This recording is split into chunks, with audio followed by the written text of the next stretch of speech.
nations. And thank you, man, for coming on the show today. We've got Scrimmy the Dirtbag from Scrimmy the Dirtbag and the Cocaine Zebras and Faker and Yankee Cockfight, Razorburn City. List keeps going. Yeah. And That's Okay Promotions, as well as Scrimmy's Shitty Podcast, right? I got that right? All right. Yes. Well, thanks, man, for coming on. Really kind of psyched to get to talk music and stuff with you, just because I think we've got some kind of similarities in the fact that I haven't been in a ton of bands and haven't really got the experience to tour things, but I'm a musician and I've done a little bit of promoting and whatnot, so I can I really appreciate some of the stuff that you posted on Facebook just about like promoters, but also like the responsibility of bands, you know what I mean? I think like bands kind of too often, like it goes both ways, right? But like it goes both ways. It's not just like, because I hear a lot of shit with people like blaming the bars, and then the bars will blame the bands. But like it's got to be like a combination of everybody, like a symbiotic. Like I have no problem like doing as much as I possibly can because it's my job to do it. But let's say a band doesn't even tell anybody they have the show, but they've been asking me for a gig for a year, and then they show up, play, there's nobody there, and then they want a bunch of money or something, and I'm like, there was we didn't agree on anything. Yeah, it happens once in a while. Wow, yeah, I mean, I getting paid, like I always kind of measured my shows, anything that I set up like at the Brick House or somewhere, that like if I got to pay everybody, I got to like split a door between everybody, and everybody got to take a little bit of something home, and people got to have fun, and there's some people there. Like then I did, my job. But obviously, when I played in a band, we always try to do what we can to, promote ahead of time and like let people know there's actually a show. You know what I mean? Like, and I mean, I wasn't as, consistent about it as some other members, I think, that I played with, to be fair. Yeah, I mean, it's always kind of drove me nuts to see like bands kind of like bitch about like, oh, well, we didn't really get any money and we had to drive all this distance. And it's like, there's that meme online that says you take $5,000 worth of gigging equipment in a $500 car to get like, $50 or whatever. And I'm like, usually it's less than that. So I mean, and I think that as a musician, you do it because you love it, for the most part. I think I was lucky enough at points in my life where I was able to just do it for a living, like shit was paid for. There was no extra money. Oh, that's awesome, dude. Didn't last very long, and going on the road, it's really hard to make any money unless you can really draw well. Right. So luckily, when I was doing the Yankee Cockfight thing, we got pretty busy pretty fast, and were able to make a lot of connections and travel around the country and shit like that, and make some friends along the way that would help us out. And for the most part, we got by. Neither of us had a day job for probably 2 years. That's really awesome. But we weren't really making any money, but we were affording to do it with like, a little bit of change to spare. My rent was paid. My cats had food in the dish. So that's awesome. Like I've never been able to do that with anything I've done, musically or artistically, even with the podcast. Like I've always kind of like, I never got the experience of touring just cause, get a kid, and a lot of things that I planned to do with my life kind of took a different turn, and I'm happy about it. But there's part of me that kind of misses not being able to kind of get to do that, to ever. I didn't even start doing it until late. Like I didn't even go on my first tour until I was like 27. Oh, really? And even then, I had such travel anxiety because I'd never been anywhere that, like, the band I was in at the time said they'd never take me on tour ever again. Oh, no shit. Yeah, and then I didn't really hit the road until several years later, and then like got really into it. So I'm So fine that's with it now, but it didn't get into that's it till late. Either way. yeah. No, that's really amazing because like I kind of just assumed everybody who's done like touring and done it like a bunch of times, before. And I'd never got the experience to do it. And like, the most, um, you know, accomplished thing I think, musically that I've done was when I was in Unrest in Transit with a couple of close friends of mine. I got to play the main stage at the Palladium, which was really cool. But we never really got to do any touring or anything just because, two of us at the time had major health issues. Like my bassist now in Ambient Discord and Unrest in Transit, Doug, he has MS, and then Matt in Unrest in Transit, who passed away unfortunately in July of 2019. He who's struggling with heart issues. So we got some opportunities to do some really great stuff, but we never really kind of got to do it. So it kind of sucked, because it was something I really, wanted to do and experience. But for that reason, to just be able to, as it is right now, I'm able to pay my rent and do what I'm doing right now and be in the band. And I could live like this. Like, I don't need to ever like make it somewhere with music. As long as I'm playing music and I can live in my crappy little trailer and, I'm happy. And it's just like, I don't think I would ever really, I think that there's kind of something to be said for people that can just find like, they're kind of zen, they're home, they're middle of the ground where they're just happy and they can just say, hey, and that's, kind of where I'm trying to be right now, at least with music, and just, play when we can, but can't really play out now with everything with COVID. No. It's going to be a while. Yeah, for sure. Of that. I hate to say it. I'm kind of like, at this point, I'm almost embracing the time off. I've definitely never been busier, other than like playing shows all year long, every weekend. Doing 50 shows or 150 shows a year, and not really taking any time to just get back to other shit. Like, and all I pretty much ever do is music involved anyway. But now I get to work on multiple projects over a period of time instead of rushing shit and just doing things online with people and trying as many different things as I want, because there's no time limits and it doesn't fucking matter. Yeah, absolutely. Well, and I think that like, it sucks to not be able to play like shows and like play out and but at the same time, it's given me at least, personally, an opportunity to just kind of really get in touch with recording stuff on my own, messing around with that stuff, focusing on things like the podcast and different stuff like that, which, traditionally I would just be putting all of my time and effort into, like Ambient Discord. Whereas like right now, obviously it's tough because I'm trying to balance the podcast and band and parenting and that's it's tough. But I'm making it work somewhat. I'm sure Dante and Doug would disagree when it comes to me being on time and like all of a sudden having a random get a bail on practice. But I try really hard not to put them in that position, because obviously we're always there right on the same day every week. So, but I'm always the first one there.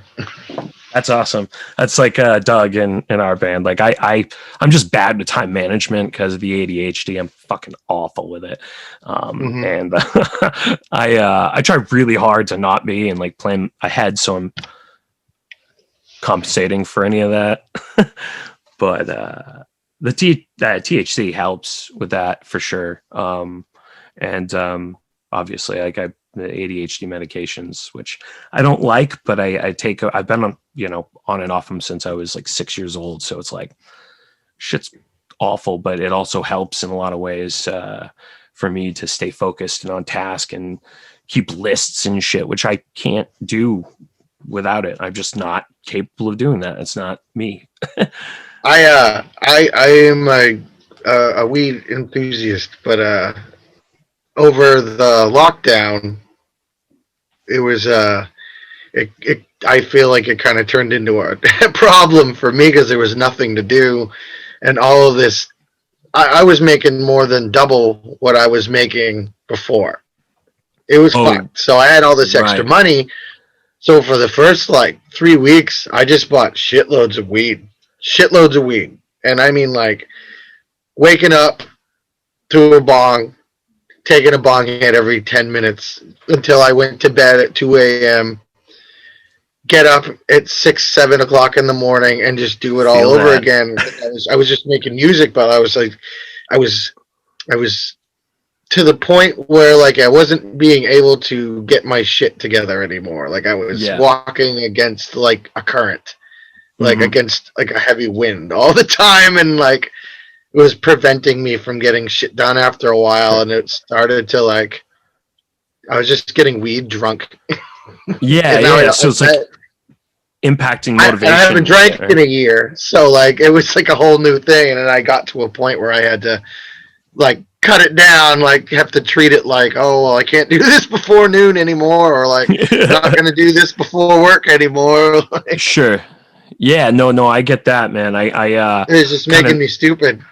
well, and then if you just like smoke constantly all day, your tolerance goes crazy up. So that was my problem. That is my problem with concentrates and stuff. And like I've been trying to take time off, from smoking for a little while and like let it recalibrate because it's at the point where I could eat, 200-300 milligram chocolate bars and Yo, yeah, it's dude, bad. I Like, did dabs 2 times, and I'll never ever do that shit ever again. Last time I wanted to jump out a fucking window. I wanted to oh die. goodness. So it was super anxiety from it. Yeah, Yeah. I was drunk too when I did it, and Oh, I wanted to that's die. no good. That's not a good combo. No. My wife, she really hated cannabis from the THC perspective. Like she was totally okay with like CBD, but hated THC. And same thing she said, if she like any type of concentrate or really potent stuff, it would just make her so anxious to the point she just couldn't handle it. So she avoided it completely, Mm-hmm. which she, struggled with alcohol. And it was one of those things I was like, I was one of those assholes, like, just try this different strain. It'll work for you, like, and I hate being that guy, but I totally do it. Like, because I do believe that, like, I've had that anxiety from THC, but like, if I smoke the stuff with nothing in it but CBD, it really does calm me down. It helps. And, there's no cerebral high. I mean, you can buy the Mm-hmm. shit from California for like $50 an ounce, which is really awesome. So it's the one thing that I really suggest to people if they're like, I want to cease smoking, but I want to get so high anymore, because it helps a lot with the pain. And that's been my name of the game. This is keeping me off of really heavy opioids. I was on, oxycodone for a while, and I mean, I'm on tramadol now, and just recently I've had to take, oxycodone again. But I've always really hated that shit. I hate that type of medication. So if I can opt away from it, I will. And right now, cannabis seems to work the best. But same thing, kind of overdid it, and like to the point where it wasn't impacting my motivation. It was impacting certain things, but it definitely got to the point where it went the opposite way with helping me focus. It was scattering me more. Um, and then I'm balancing that with medication, and I just don't want to be in that position. So taking a break for a little while has helped some, but yeah, at the same time, I don't want to be in excruciating pain. And I mean, I struggle with some ankle issues. Is basically that I have some defects from birth that have just got worse continuously, and then I had surgeries on both, and one of them went well when I was younger, the other one when I was like 25, and they kind of fucked that up completely. And so, um, I since then have just had a lot of issues, and I just rather not rely on the heavier medications, and dabs and the concentrates seem to almost give a similar effect, but without all the itchy and irritability. And I just don't like that feeling from that medication. But at the same time, oh, kitties. Is that a he or she? That is a he. This is Lou. He. Lou? I've got well, they're usually behind me on the bed for most podcasts. I've seen it in your videos. What's that? I've seen it in your videos. Oh yeah. So they like to camp out in here for podcasts. So they're great. They're good cats. They're a little rambunctious at like 2 and 3 in the morning only. And they like to knock everything off of everything in the house at 2 and 3 in the morning, from 2 to like 4 or 5, actually, I think. And it's just like, what the fuck in the middle of the night? I love them, but God damn it. But yeah. So, you were talking about the, during lockdown and whatnot. It's been really weird how like creativity and stuff has changed, and I think for a lot of people, forced a lot of people to get creative. And like there's a lot of people that are in certain jobs that are just not coming back. I was like super wrapped up in the Yang campaign during the presidential primaries. His headquarters was right. I could see it from my old apartment. Oh really? No shit. On Amory Street, yeah. Oh, in Manchester, right? Yeah. Yeah. I kind of, it's weird how I got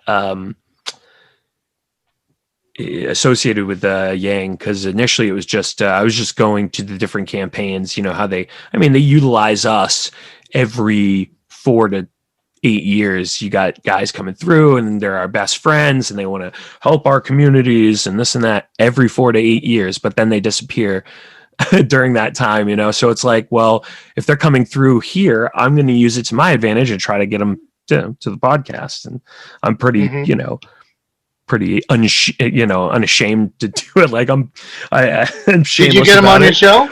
No, so he agreed to, right? And I was like super pumped about it, especially after seeing him. And I was that would have been awesome. He really sold me on the entire idea of the freedom dividends. And I was really blown away by his non-politician approach. And so we talked 2 different times about coming on, but then he got popular really fast, and we were doing only in-person stuff. I didn't have it set up this way. I had no idea really how to do any of this. Like we talk about online, and both of us dealing with the music thing, the same thing with this is just learning as I go kind of thing. So he agreed to come on, and then just like I couldn't get past this one guy, Randy Jones or whatever. He was like one of the guys handling things locally for the press thing. He kept on saying, yeah. And I just hit a wall. And I think it's just because he got really busy really fast and they had other things to fry. We only had like 230 listeners at the time, and we weren't even on YouTube. So now, we've got like 9 subscribers on YouTube because we're still small on YouTube in the aspect that, until 23, or 20 episode 23 or 24, it wasn't video. So, but I the cool thing is I still have a connection to that, which is really, really awesome. So I'm going to try to, keep on that. Cause we had, Steve Marchand, who was helping with his campaign in Portsmouth. He was the mayor of Portsmouth. And I think he kind of came on initially to kind of check out the environment and stuff. But we at the time it was like a desk at my friend's, our Justin's house, the co-host of this podcast. We had everything kind of set up, with condenser mics and all that stuff, but it's in a home, it's a lot more difficult to get somebody into an area versus what we're doing now. So, but Justin, hopefully will be back soon. He's just dealing with some, personal time and whatnot. So I've been trying to get adapted to the new format, and we've got some, other guests coming up too, which is pretty cool. Some authors, so I'm excited about that. But we try to mix it up, just every type of person I can think of. If I meet somebody, I'm like, hey, you're an interesting person, I'd like to talk to you. You want to come on the podcast? Dude, I haven't done shit. I actually have an episode that I recorded 3 months ago that I still haven't released. Yeah. And it's a good one. It's a really good one. See, I totally feel you, man. I seriously, the one I just put up took me a week and a half probably to edit it. And it only took me 5 seconds, but I just procrastinate awfully. And I ended up getting it up, and it went pretty well. But yeah, I drag ass about on that shit a lot of times. They get wrapped up with everything else, and I'm like, oh right. I mean, I don't know. I just get anxiety about being on the phone with people, so it takes a lot to get me to do it. Yeah. And then I was moving I moved and took a month to get settled in, and then just kind of haven't been able to nail down the people that I've had on deck to do the next episodes. But I've got some shit planned. It's just a matter of doing it. Well, I was going to ask you, the episode that you haven't released yet, was it just you just had to edit it, or you because that was, it needs to be edited a little bit. Well, my show is always in like multiple segments with like bits, and so a lot of the bits now are kind of irrelevant. Awesome. There's a conversation that I had in it that I decided I wanted to take out, so I haven't edited it. I haven't edited it yet. And hopefully by the time it comes out, it won't be completely irrelevant. But it's still a really good conversation. I'm not going to say who it is, but it's probably one of the better episodes that out of all of them. So I feel like that's kind of the same thing with me recently, because it was like politically related, and now there's been like some changes. We know who the president-elect is, whatever. And I was talking about some stuff like that, and it was like, it came out after, so it's like kind of the same thing. Like, but I think that it shouldn't impact it, because a lot of times people go back and listen to old episodes because they, want to hear them, they missed them or whatever. And I find I do that often with friends. I've got a couple of different friends' podcasts that I'll follow, and I'll go back and hear an episode. And same thing with like the Neil deGrasse Tyson, stuff, and just random stuff that I have that just pops up because I'm sporadic. I don't know. It's always just scattered all the time. I'm like, oh, I want to listen to that. I listen to like wrestling podcasts. Really? Yeah. So like Jim Cornette's my favorite. No, I mean, I don't know. Like I said, my jam is the Jim Cornette Experience, and he talks mostly about politics a little bit, and then he'll talk about like current shit in wrestling for like a half hour, and then it's 2 hours of just telling stories of like old timey shit up through like the 70s and 80s. It's pretty awesome. If you like that awesome shit. I do. Yeah, no, he's one of my favorite characters from like wrestling, so he fucking cracks me up even when he's offensive sometimes.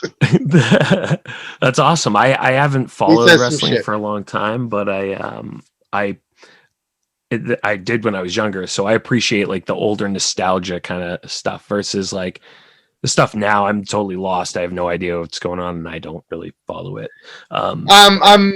I haven't been following as much now that there's no live events. So, and like, it's really weird watching pay-per-views with no audience. It's strange. Yeah. I haven't really seen any events yet at all. Cause I mean, I'm not a sports guy, really. So they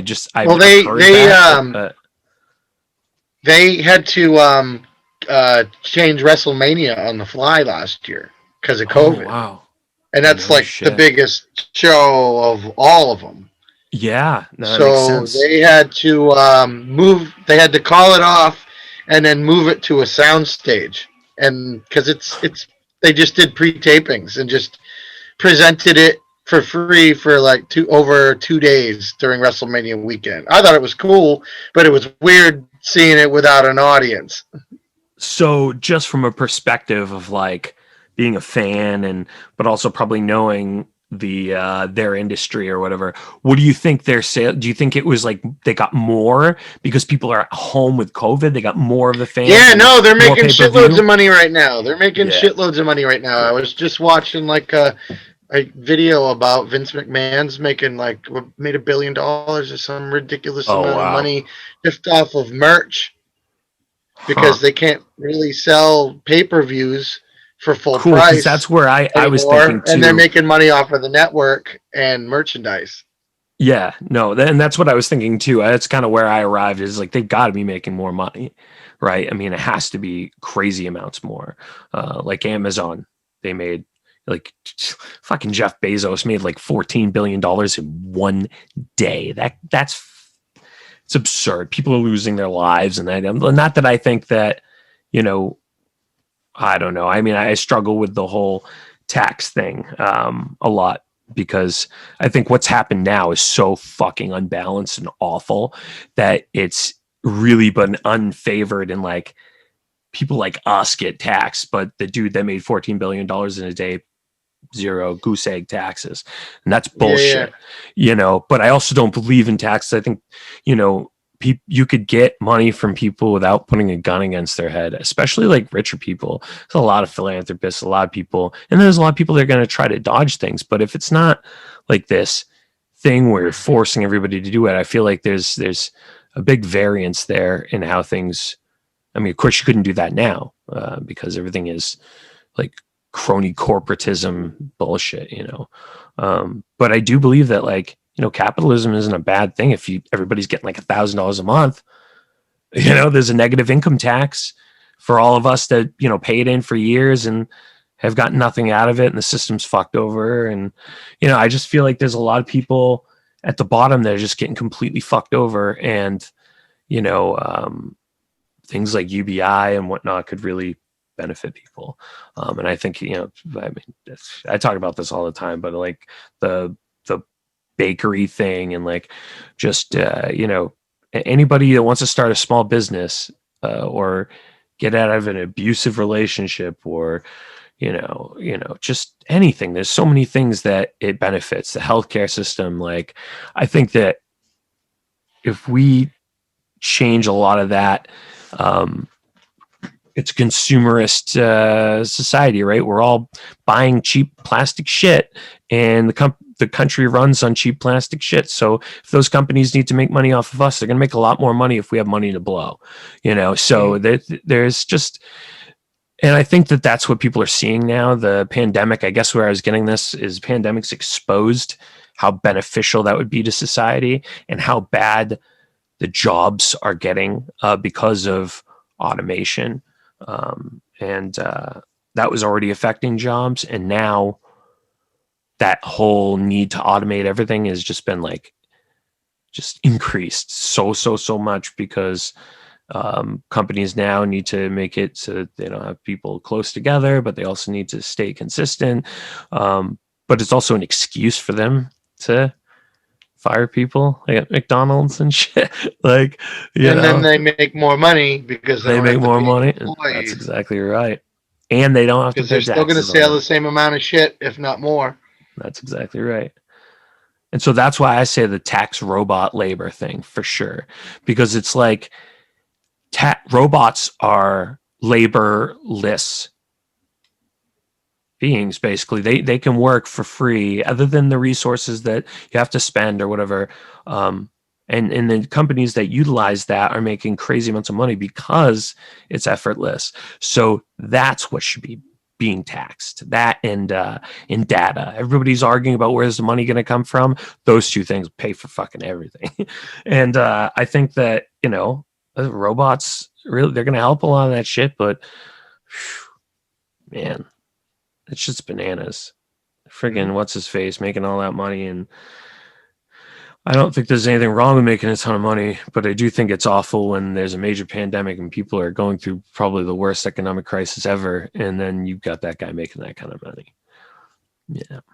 I mean, after $1 billion, you shouldn't be able to make any more money. You shouldn't even need to make that much money, for Christ's sake. I think with what are you going to do with it other than hoard it? That's it. That's really it. I mean, I personally don't. It's not real. It's not even real.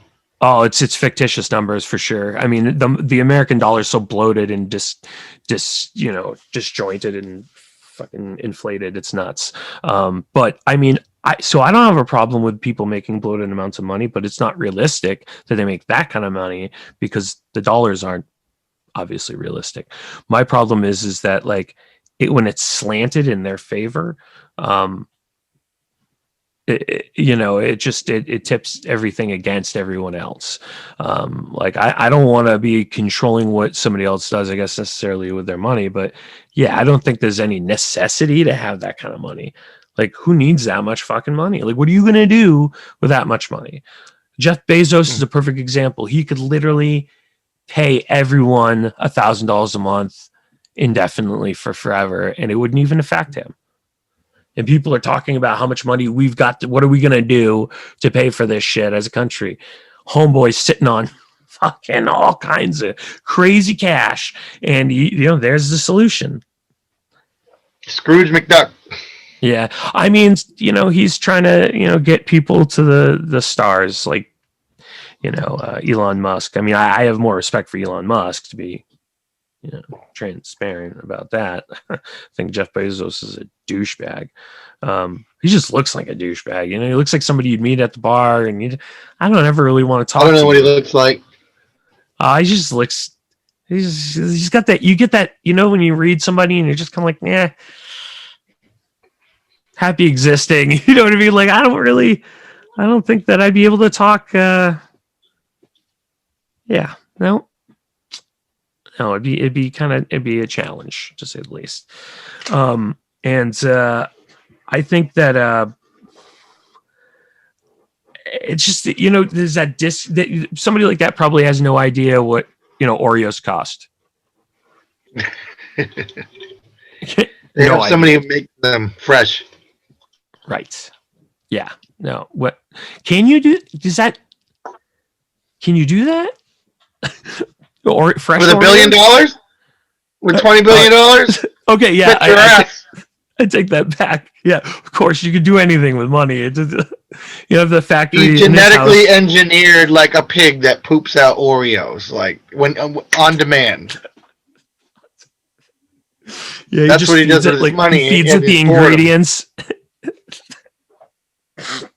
He doesn't do anything. He just owns the pig.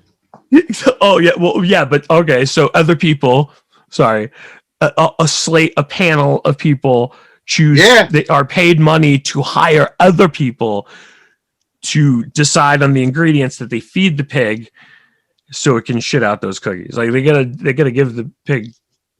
Like, yeah, they gotta be able to give the pig. Don't think about it too hard. I've done mental gymnastics. It's an interesting concept though. And with enough money, I think you could do it. Like the pig and elephant DNA just won't splice thing, Remember that?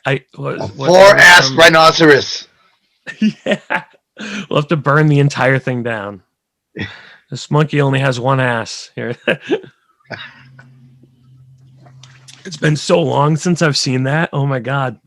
Is that the movie? South Park the movie, or is that an episode? I think it's like the second episode. It's on the first season.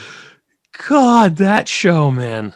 What a fucking... And they've never relented on the anti-PC, anti-anything. Like, they trashed on everybody. Did you watch the COVID episode? Oh my God. That was... Yeah. Yep. Yes, it did. Yeah, and I haven't seen like South every Park ounce of bullshit in the world squeezed into 90 minutes. Very impressive piece of film there. I mean, how they were able to so very elegantly smush all of that into a short amount of time and get their point across hilariously. that takes a certain type of artistic genius that I just don't have. You know what I'm saying? Like, I love that shit. That show is awesome. Matt Parker and was it's Trey Parker, Trey and Parker Matt and Matt Stone, Stone. right? Yeah, they made was it Cannibal the Musical? Have you ever seen that? It's terrible. Terrible. It's Just fucking terrible. awful. Like Orgasmo. Just Orgasmo's pretty funny. I Basketball's love pretty it. funny. Yep. I think both of those are really good. The songs in Orgasmo are just ridiculous. Now You're a Man, that song. Oh man. Yeah. I really, really, really and they, what was that Brian Boitano song that they used in The movie. but that was a Green Jelly song actually, and they Was it? used it, yeah, or Green Jello, Dude, that guy or bought me whichever you lunch. call it. No shit, really?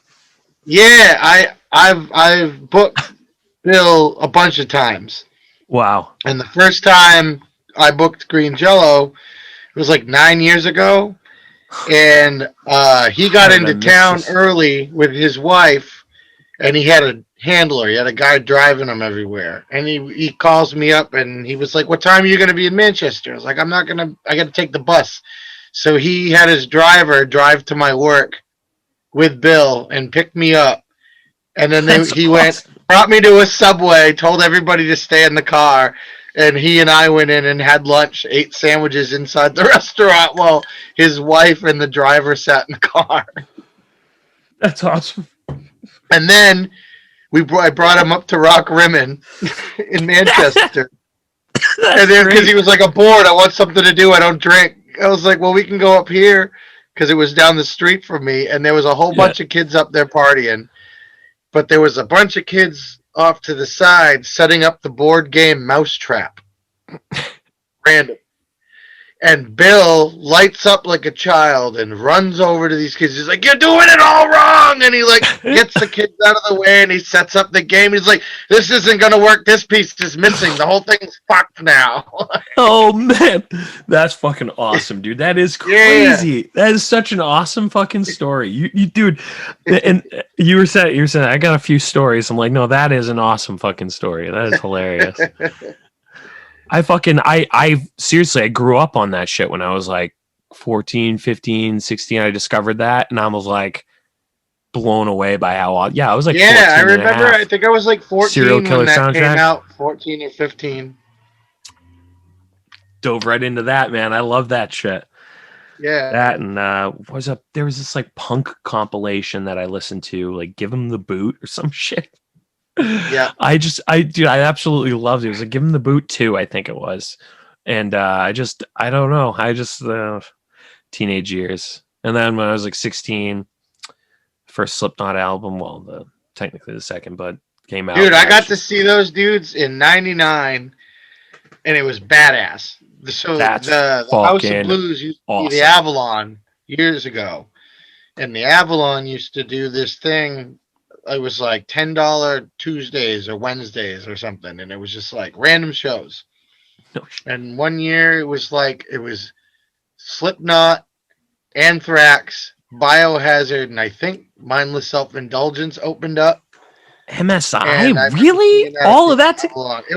It was fucking crazy. It was That's so awesome. good. That's fucking Yeah, great. What a mixture, you know? But I've seen shows like that too that are just like, you're like, what an interesting package. Yeah.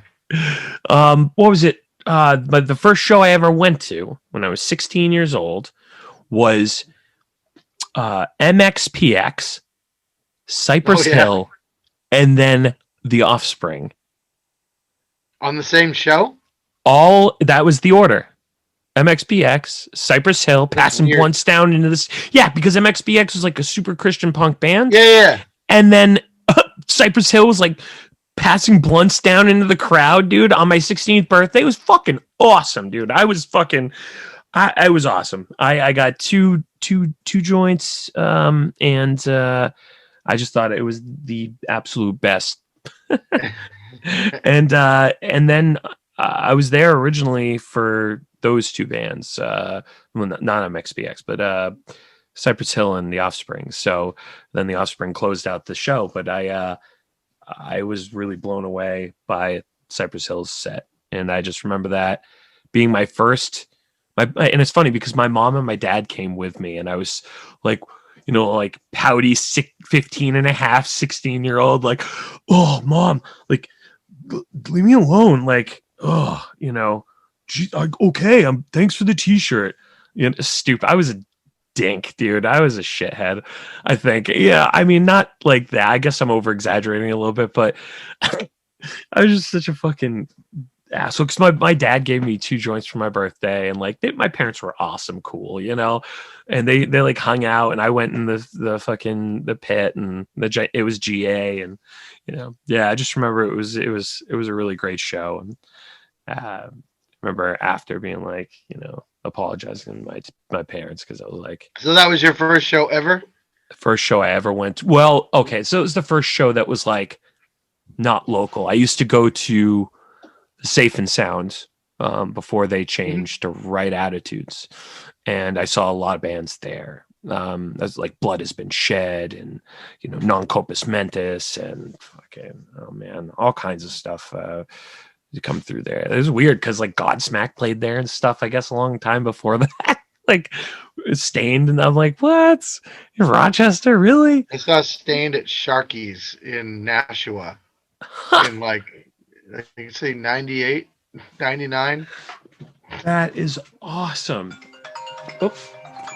Alarm going off, even though I shut it off, love that. But did you say 98, 99? Yeah. So that's probably right around the time that they were going through Rochester, I'm assuming. I don't know. It was like right before their like the Mud Shovel song came out. Yep. So like That's 98, 99. But I got a Stain story for you. Really? So probably 2001 or 2002, there was a big music festival up in Guilford at Meadowbrook. And I was working for the Strawberries up there at the time. So we had a booth at the show, and we were running like the autograph table, but we also had to like walk around and like hand out swag to the crowd all day. So we all took turns. So like periodically through the day, I got to meet Clutch. I got to meet Fear Factory. awesome. Didn't get to meet Rammstein, but Stained was, when they booked the show, Stained hadn't blown up yet, and Rammstein was the headliner of this thing. Wow. So by the time the show happened, Stained was huge, but they didn't change the lineup. So Stained went on, and then the fucking place emptied out right before Rammstein went on.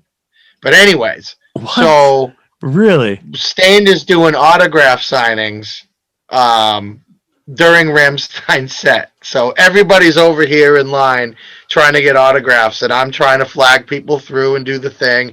And they end up just cutting people off after a while.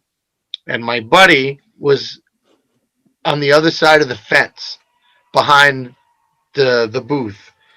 So he was running around. He's a huge Stained fan. And I run over. I'm like, what's up? He's like, you got to get me an autograph. I'm like, they're cut off. And then I'm like, fuck it. And I reached over and I grabbed his ball cap, and his ball sack, and handed it to Darren Lewis. I'm like, you got to sign this for me. He's like, oh, all right, cool. Who's it for? I'm like, Brad. And he's like, all right, here you go, Brad. And I'm like, I'm not Brad. It's like that idiot on the other side of the fence is Brad. He's like, you want an autograph? I'm like, nah, I'm going to go watch Rammstein. That's hilarious. I know it's not that funny, but like. No, it is. It is. Because it's funny because I felt like that before, with certain bands. I'm just kind of like, it's not something that I'm super. So we played with Fuckface Unstoppable, which was CKY. Yeah, Bam and Chad's band. Yeah. So, well, I mean, CKY now is Chad singing. Yeah, I know. The record's not that bad. I like it. I was really kind of impressed. I was like, what? Really? It's going to be so different, you know? Just It because is, but it's I, still really good, and it but it's still still kind of really good. sounds like Figure One. Yeah. So we got to play with them, and I was like, everybody's like, oh, you should get a picture with Bam, and I'm like, I don't really care that He much about punched me in the Bam. fucking nose. Are you serious? Yeah. Um, I kind of thought he was his a one dick, of to be his honest. like buddies was a one of his guys, one of his buddies that used to travel with him was the drummer of a band that I had toured with that previous summer. So when they came to Manchester to hang out one night, I got invited to go. And this is like I had like short, shaggy hair, a beard, and aviators on, and I was in the hangout area, and everybody thought I was Ryan Dunn, Oh, and I had to like fight people off to like tell them I wasn't the oh whole time. wow. But Bam got hammered, and like we were trying to help him get to his van, and he kind of like freaked out and punched me in the nose. Shit happens.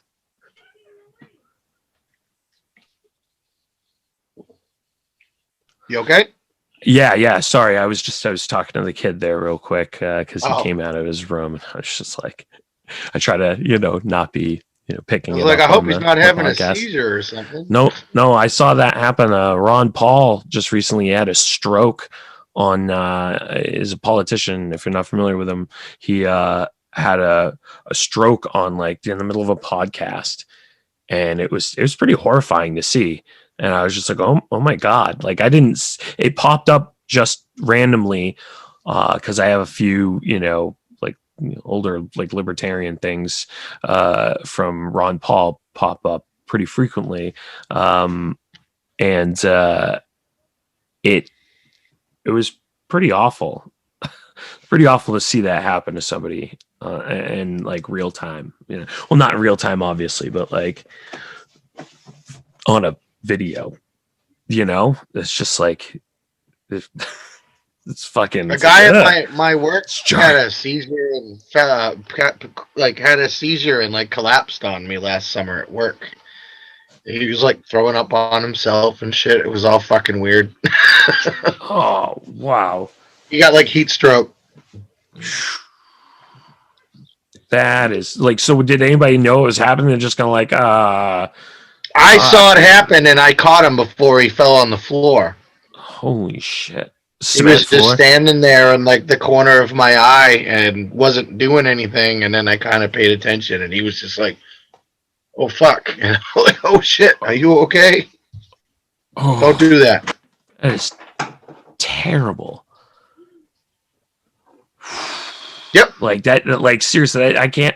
Like I was at a Sears training meeting one time when I worked at Sears in Newington, and this girl was standing near the elliptical equipment or whatever, and just kind of like just fell back and just right direct. Like it sounded like somebody put a bowling ball in like a cloth, dude, and like on the ground. I'm just like, oh, it made me like gag almost. It was really weird. Like I shouldn't laugh, but I like almost fucking gagged. I was just like, what just happened? And obviously just like panicked and like went to try to help her. And oh god, terrible. Shouldn't laugh at something terrible, but the sound was just like makes you like, oh, it's an uncomfortable reaction. I guess I don't know. I don't get it. You ever laugh at awkward moments in uncomfortable situations? Just like a negative, just natural reaction. You don't mean to do it. Sure. Fucking awful. Terrible. I saw this other woman at Sears actually take a face dump into the floor. Actually, it's funny. Two people dumping it at Sears. You think that Sears would be less eventful? This woman, she's like, her name was well, I'll leave it out. She was older, and she cut these straps on this like small mini fridge or whatever, and the straps fell down, and people kept on saying you can't leave that out. People trip over it, especially because it was right in the flow of traffic and customer traffic and stuff. And sure enough, like she stepped on it again on one side and like caught her other foot in like the loop and just up and like dolphin dove like into the floor, and her glasses just like across the floor. I'm like, I'm with a customer at the time, so like I tried to like not react, but then I'm like, okay, I think I should do something to help. Like it was so awkward. It was a really rough, weird retail moment. I fucking hate retail. It was terrible. It's the worst thing ever. I did it for 10 years. Yeah. I worked for Coach me too. for almost 4 years. For who? Coach. Coach. Really? Yeah. No shit. That's awesome. I was in appliances. That was my thing. I was in for 10 years, about a decade. I'll tell you what. I got another story for you. I met Selena Gomez at Coach. Yeah. She was coming to town to play at Meadowbrook because the store was in Tilton, and she was in town for the day before.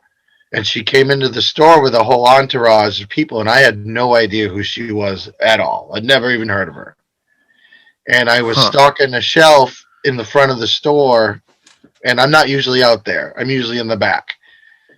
And all these girls are freaking out about Selena Gomez, and I just whispered to myself, I was like, who the fuck is Selena Gomez?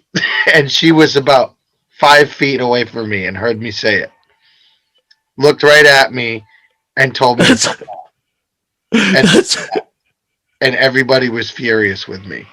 That's fucking hilarious. That I made her leave. Who the fuck is... Dude, that's awesome. That is fucking phenomenal. She didn't think it was funny at all. Oh, and I bet had she no probably idea didn't. what she was. So it didn't make a bone of difference to me. I didn't give a shit. But yeah, then, what are you gonna do? Out. Like, what? And it's not your fault, you know. Oh man, that is something else.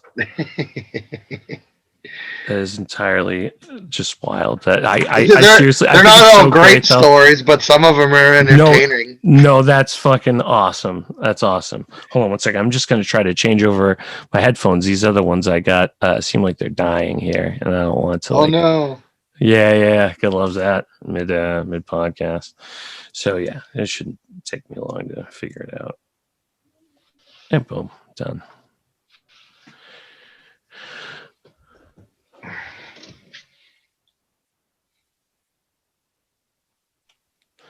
I muted it. All right, so I'm just gonna like cut that out of the sure the recording there. So hopefully this.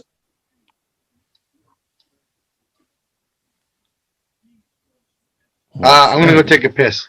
All right, you do that, and we'll come back to do the episode.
Boom, done. My girlfriend made cookies. I stole some.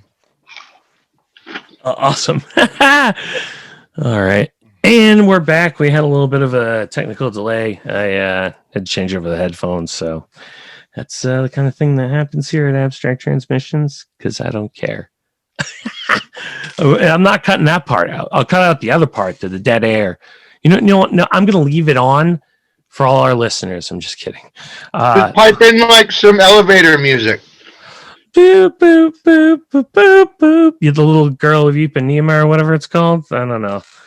Boop, boop, boop, boop, boop. No, you got to put "Feel So Good" from Chuck Mangione. Oh shit, dude! I think you got it.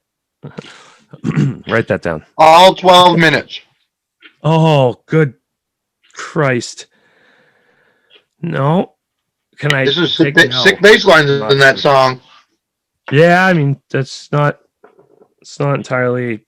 That's yeah. I just don't know that it's a trade-off for me. I wouldn't do it. I mean, I listen to a lot of really odd stuff. I think for most people, like Weezer. We had this discussion a lot. You want me to hang up now? No, I don't. I like what's it called? What is it? A lot of people. Have you ever listened to Daniel Johnston? Yeah. I really like. There's Daniel a cool Johnston. documentary about him on YouTube. The Devil and Daniel Johnston. Yeah, I saw that. I think that's what you're talking about. I don't know if that's. It's just like him smoking cigarettes for 2 hours. Oh, okay. Maybe that's not what I think. So there's one called The Devil and Daniel Johnston, which is like a documentary of his life and all that stuff. So it's probably not the same thing. But there's a documentary about him where they have a lot of like reenactments of his life. It's weird, but it's narrated by him. Huh. So for the listeners out there who aren't familiar with Daniel Johnston, there's people all around the world that probably aren't familiar with him. We've got a few people in New Zealand and here, there, and everywhere. Daniel Johnston is an American musician who struggled with, I think, bipolar disorder and manic depression, as well as, I think, identified later on the spectrum, most likely. And he was a really amazing musician, in my opinion, I think. And a lot of people consider him unlistenable. So I connect more to like, when you hear somebody really put themselves into music, I can relate to that because that's how the kind of music I write. If I write something myself, I write very simple music, I think, a lot of times, but it's more so for me about whatever's coming out of my brain, I guess. Sure. It's not really like it's got to be a certain way. It's just, this is how it came out and I think it should go that way. And then I just keep it that way. I'm sure you are familiar with that as a, sure, but I just try to not sing anymore. Really? No, that last record was all instrumental. Yeah. And the next one probably will be as well. And then they have like 2 finished songs with singing on them, but I think that's going to be it for a while. So it's interesting that we're bringing this up because that's the one thing that I was going to kind of write down that I wanted to ask you. Is that something that changed? Because I did notice that. I did, try to, every now and then I try to, do a little bit of background listening for any musician that comes on the show, just because I'm an audiophile, so it just kind of happens that way. And I did notice that it was instrumental, and you had music before that you were singing. Is there a reason why you decided to not sing? First of all, I don't particularly care to sing. I became the singer of my band by proxy. It just kind of ended up being my band. But I don't know. I just kind of got burnt out on it with the last record. That I made it over like a period of like 5 months, and I played pretty much everything on it.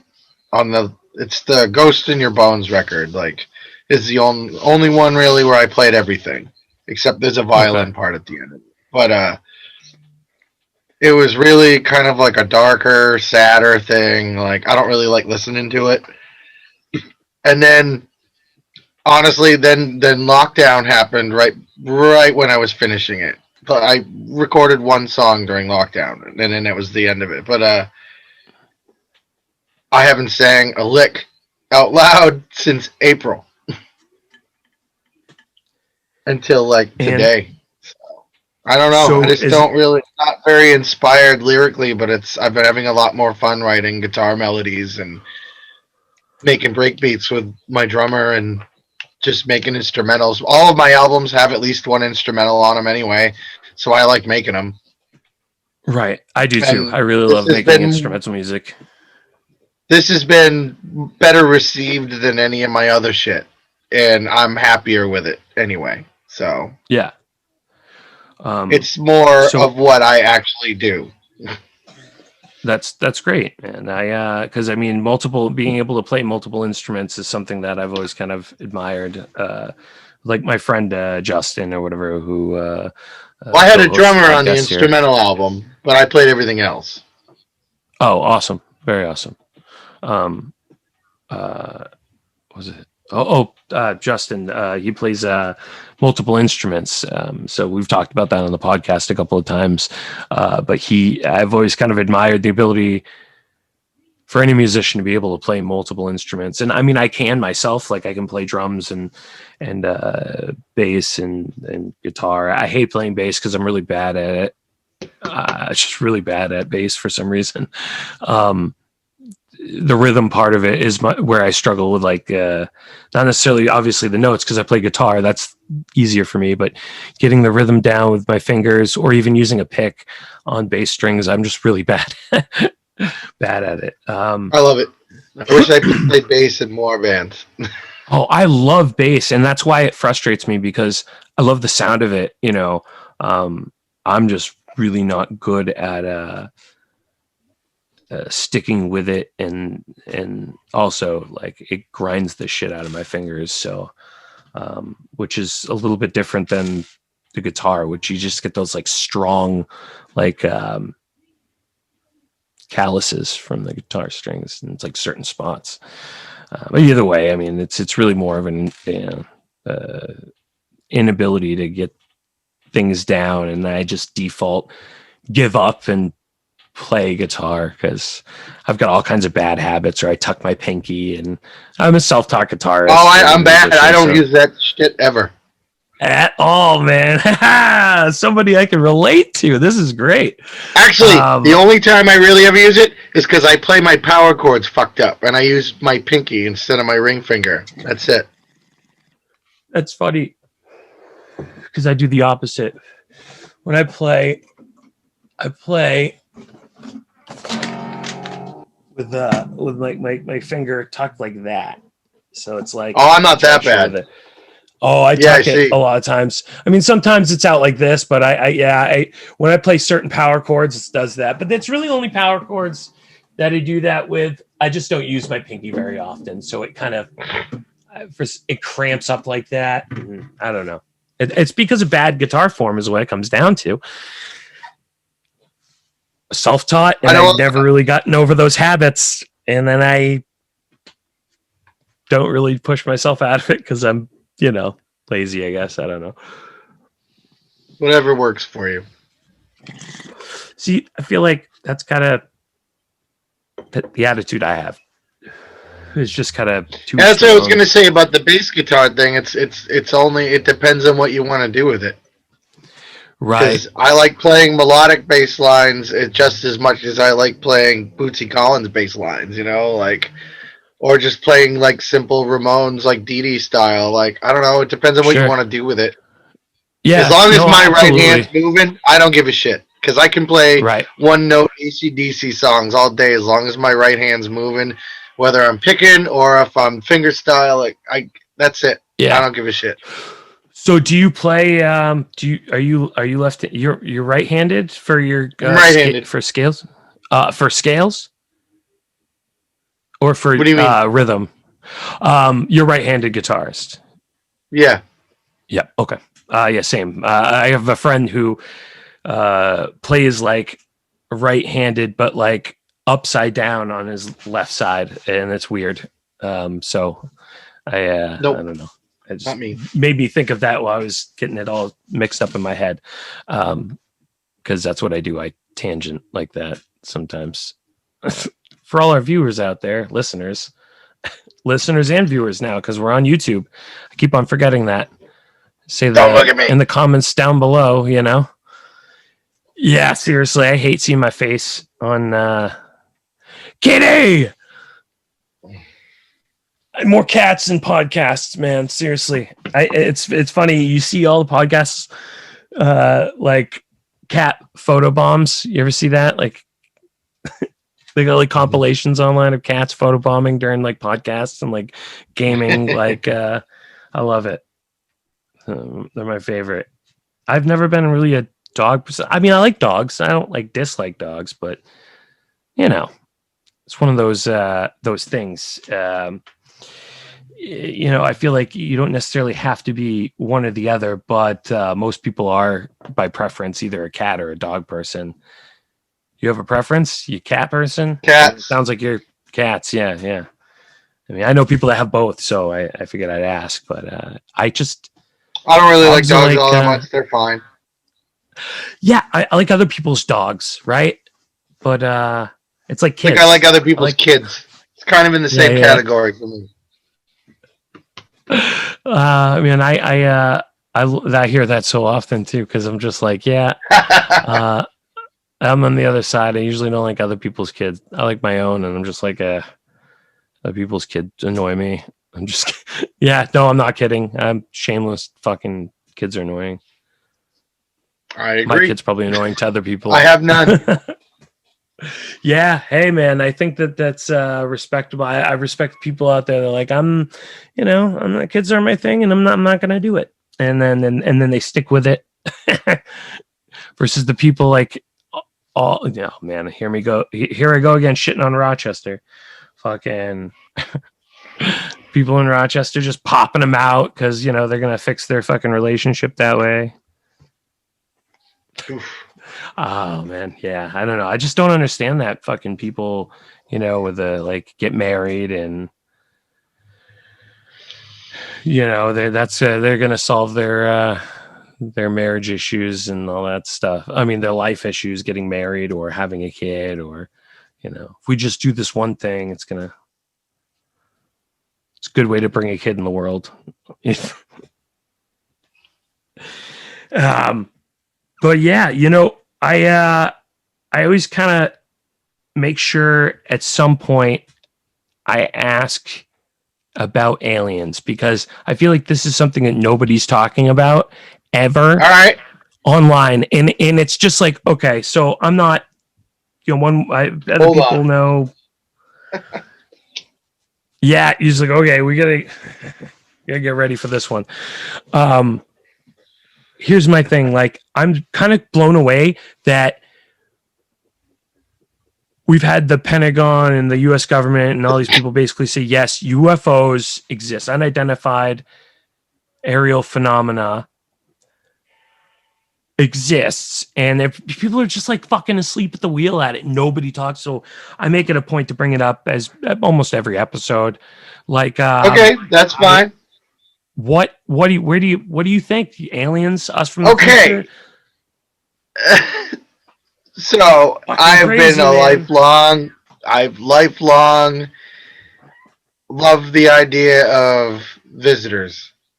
And then somebody stuck that other idea in my head that they're just humans from the future trying to keep an eye on us. Mm-hmm. And that's it. And that's why they can't intervene. Paradox. But in the same time, that crushes my childhood dreams. Yep. Yeah, me too. I mean, so it's tough because I've always been kind of skeptical in a lot of ways. Like I like the I want to believe thing, right? If the universe is infinite, then there's something out there. Well, I've always believed that there's got to be alien life. Well, there has to be. It's mathematically impossible. Yeah, bingo. Like it's mathematically impossible for there not to be other life forms outside of this, even solar system. Like it's just probably inside the solar system we have life. You know what I mean? Like, but defying physics, like completely defying physics, going through air, through water, and not slowing and speeding up, not slowing down. Like normally something hits water, it's going to slow down.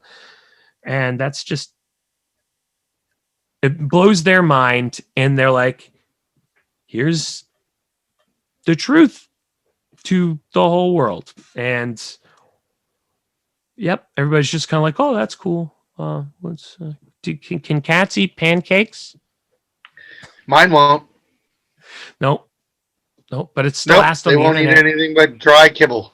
It's really A lot annoying. of people, ask if cats can eat pancakes on the internet. It's a very searched thing. It's weird. I Not, don't know not why. mine. That's yeah. My cats eat cat food only. They won't even eat like tuna or anything like that. They're really interesting. Most cats like tuna or like chicken or anything like that. Nope, not interested at all. Nope, Cat food, mine dry want cat food, nothing but dry kibble. same. They won't even eat canned food. Thank God, because I fucking hate canned food. Shit is disgusting. It smells My horrible. big cat I eats hate the it. shit out of catnip, and the other one likes to smoke weed. Yeah, yeah. I've got a kitty that likes to jump into that and like make a big mess and roll around in it. Mm-hmm. Happened a few times and not fucking fun at all. But we kind of need to find out what these like everybody just is like, yeah, that's cool. Like, no, this is the biggest thing in human civilization, and the whole world should be like, okay, what are we doing to figure out what these things are? The whole world should be figuring this out together, or at least a couple of major nations addressing the fact that unidentified aerial phenomena. I heard one politician bring it up, and it was a Republican, that Marco Rubio guy. He's like, there's these crafts from unknown origin, and they're defying physics, and they're hovering over our military installations, and we're not okay with it. Basically, I'm like, that's interesting. Why is nobody talking about this? Mind blowing to me personally. So yeah, I mean it's. So what do you think? You think it's aliens? You think it's us? I don't know, but anything's possible. The universe is endless. But no, the people from the future idea just kind of makes sense. But either way, I don't give a shit. I don't care if the fucking world is flat. I don't give a fuck. Yeah. Well, what's I funny don't is the think it flat is, earther but thing. I won't give a shit if I find out it is. That's that. I was just talking to somebody the other day about flat Earth, and I just think it's so funny that like the whole idea would have to be that the whole world, all the world's governments came together and conspired about Antarctica and that like the world's flat, and like you'd have to get each and every world government to work together. That's what I find to be the most unrealistic. Not even the world being flat, but the conspiracy to keep it hidden is done by this major world government that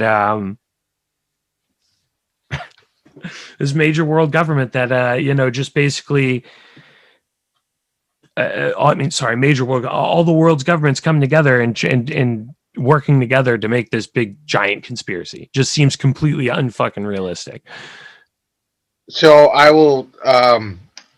Several years ago, when I started, like probably a couple of years into doing like the solo projects, I was touring early, and I used to come up with like an act for the show because I wasn't very good at what I was doing.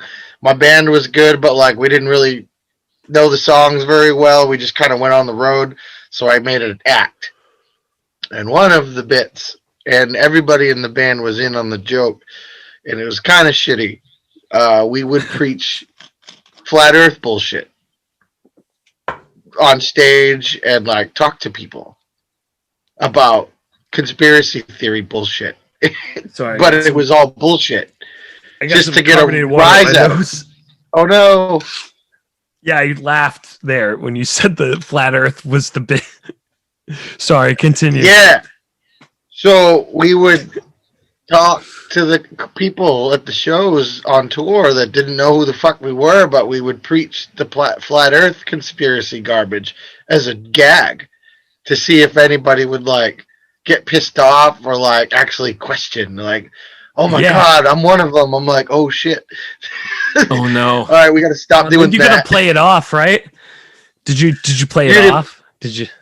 For a while. And then like a few people in the inner circle were like, you should probably stop doing that. Like it's not funny. And I'm like, it was, but it's not. So we don't do that anymore. I was gonna say, I don't know. It is kind of hilarious. Like we're to the point where I was posting flat Earth like videos on my Facebook page, just to like see what like, and they're like really really bananas ones that were obviously complete bullshit. You know what I mean? Like this guy's a fucking Looney Tune, Alex Jones kind of garbage, because it was clearly bullshit. But like people are like, what the fuck? Like you got to stop doing that. For sure. But still, I can get why. Like, I would be like, nah. I kind of. I looked into trying to get pamphlets. I tried to get pamphlets, and I was gonna stick them in people's merch buckets, like Staples or some shit. Go like Staples and get a bunch of them printed. I contacted like flat Earth societies and shit, seeing if I could get some like information like sent to me where I could like have pamphlets to hand out to people, like dumb shit, make it part of the gag. Oh my god. And like I said, I was gonna stick it in people's merch buckets and like stick it inside the t-shirt that I sold to people just to be an asshole. Oh, it didn't happen. That is seriously hilarious. I wanted to get a flat Earth map as my bass drum head. Oh god, that's seriously. I mean, I get that. Oh, I was just leaning on my keyboard. I get that they didn't. You know, it was only funny so far. But if you kept going with it, it could have been a gimmick that you could have ran with. You know what I mean? Like, I kind of think that it would almost be worth it, especially when you were talking about that fucking bass drum. That's great, dude. That is phenomenal. I think. They like I said, we used to have to like pull some like other gags. Like I don't do it anymore, so it doesn't matter. But I would every time I would play a new crowd, and my band was also in on this, is I would tell the crowd every night in a new city every night that tonight's my 7-year-old daughter's birthday. Oh Jesus! And I would make the crowd. I had a whole story about how I don't get to see her, but I would get the crowd to like sing "Happy Birthday" and like we would film it, and then we would say a whole thing like, "Oh, I'm gonna play a song for her, and it's like her favorite song that I do, so I hope you guys don't mind a mushy song." And people would get all into it, and they would film it, and then I would play "I Fucked Them All" by the Dwarves.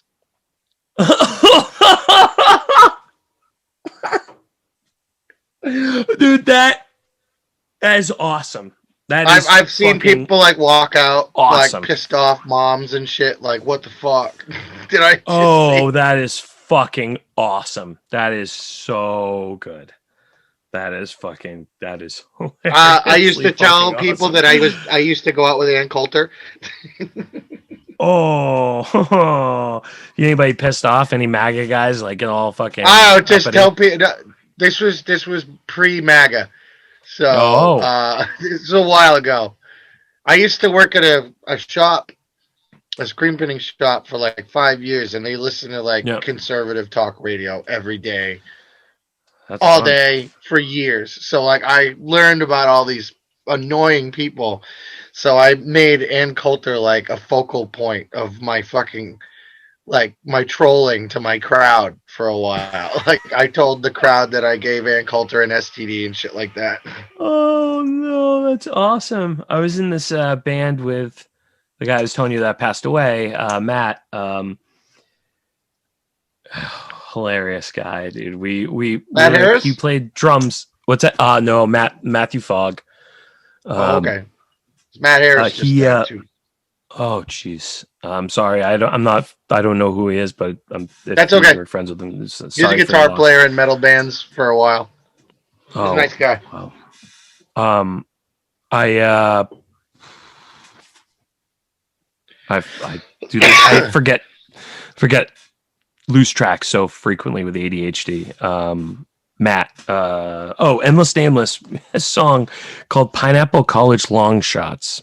And it was about abortion. And yeah, I mean, it's it in Rochester, really, and just pretty offensive song. I mean, I don't really write like that anymore. I've never really wrote literally, except for that song is probably the closest to literal lyric writing I've ever written in my life. It was pretty offensive and pretty awful, just for like shock, pretty much, because I thought Nope, it was I've been funny, and there. that's all I cared about it. That's just selfishly thought it was funny, and if nobody else laughed, I didn't Dude, care. Like the I was in meat saw for 15 years. That That's shit's awesome. deliberate and offensive. Yeah, that's fucking great. I love it. I think there should be more music like that and more types of art like that, just because things have gone the opposite way, where it's just like so, just like you need to make jokes at things sometimes. You need to fucking take offense sometimes and just roll with the punches. And not enough people do that anymore. It's just like, like what the It's fuck tough. happened? You're not going to see any more G.G. Allens or anal cunts ever again, I don't think. Ever again. That'll never happen. Not that that's a terrible thing. Gigi Allen was a piece of shit. To be fair and real, we should all be fucking like I listen to fucking all of it, right? The fucking Texas fucking what brigade or whatever the fuck it was, fucking every fucking burner junkies, all of it. I there was a time where I listened to Gigi Allen because he was from New Hampshire, right? But then, man, he was a really fucking terrible person. I don't know where you stand on that. I'm I have a friends with friend his who like, daughter. oh god damn it, that sounds terrible saying, but I don't know, man. I have some really harsh feelings about, I guess, certain perspectives that were idolized or glorified. You know what I mean? That like Sure. it's shock rock though. I don't know. It's tough. There's a fine line there where it's like same thing with being offended. You can't get offended by everything, and it becomes tough, because I grew up listening to Gigi, right? Like I Mm-hmm. fucking listened to everything I could, and I loved I it. mean, But then, it was G.G. Allen, Anal Cunt, and Cannibal Corpse when I was a teenager. So yeah, right, absolutely, I feel you, man, for the sure. heyday of that gnarly shit, pretty much. Mm-hmm. And So I mean, like, don't get me wrong, because I and I mean, I mean what I said. I won't back down from kind of how I feel about some certain things, but at the same time, being respectful you is do you, important. So I man. don't mean disrespect to. Yeah, but I mean sometimes it's important to acknowledge those things, just because I know what it's like to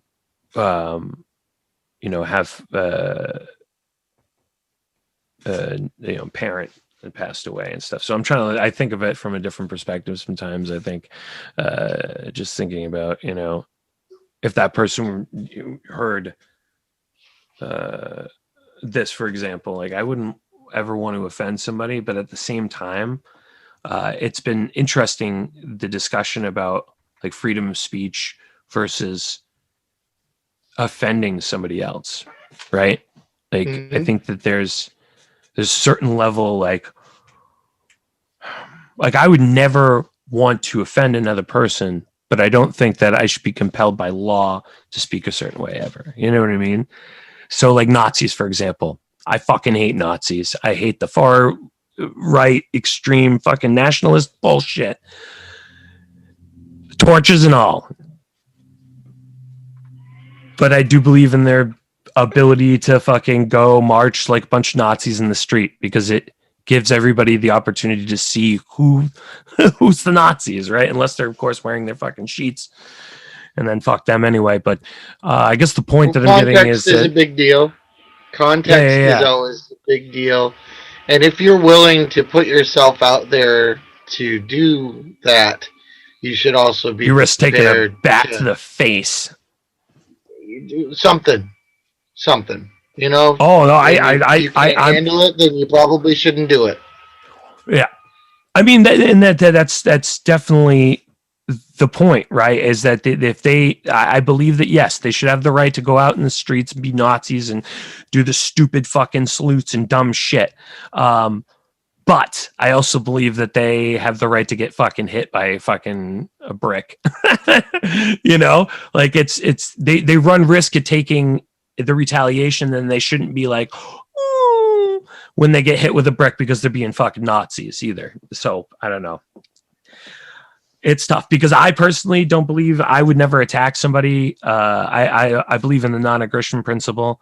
Like I'll protect myself with violence and force if I need to, but I'm not going to go out of my way to attack somebody, regardless if they're just complete bigot, racist, fascist pieces of shit.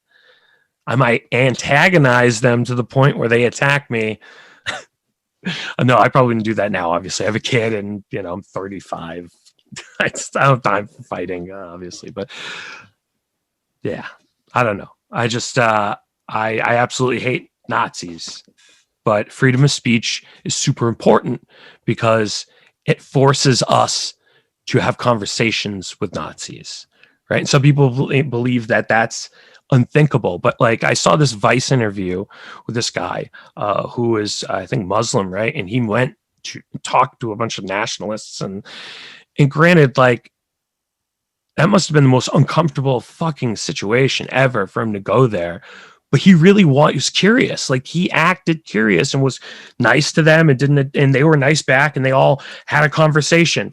But under all of that was this fucking vitriol and hate. And like, I don't know. I just found it interesting that he was able to just objectively ask them and get those questions. And I'm wondering if like we shouldn't be having more of those conversations because it's more conducive than us fighting in the streets about it. Even if they're completely fucking wrong, we've got to figure out a way to talk, to figure out why.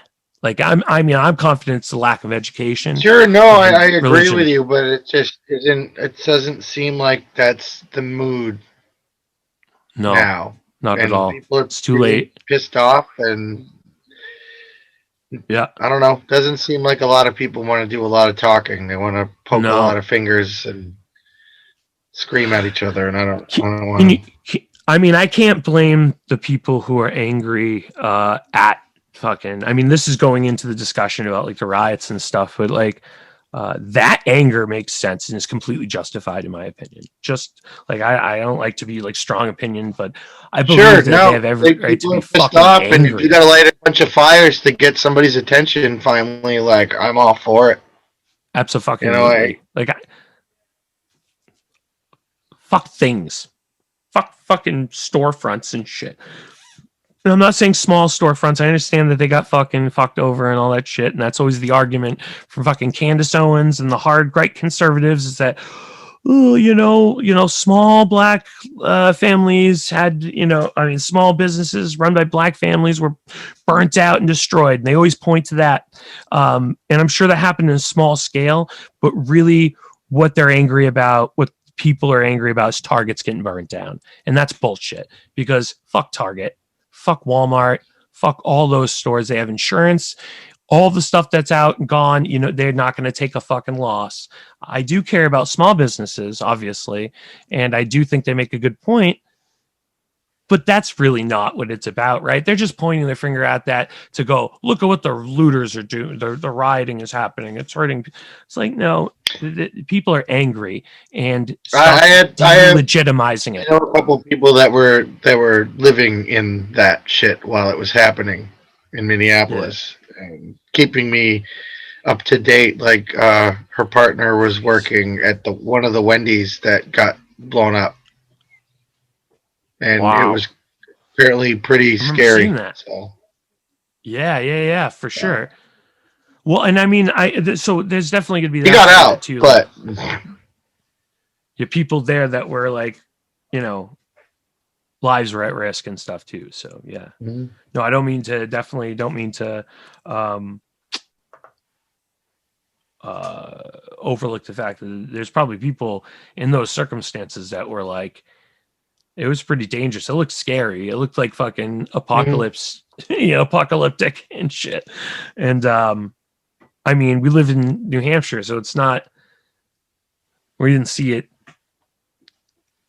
roll out like it did in almost all the major cities, and still kind of is happening, right? I mean, it hasn't really Mhm.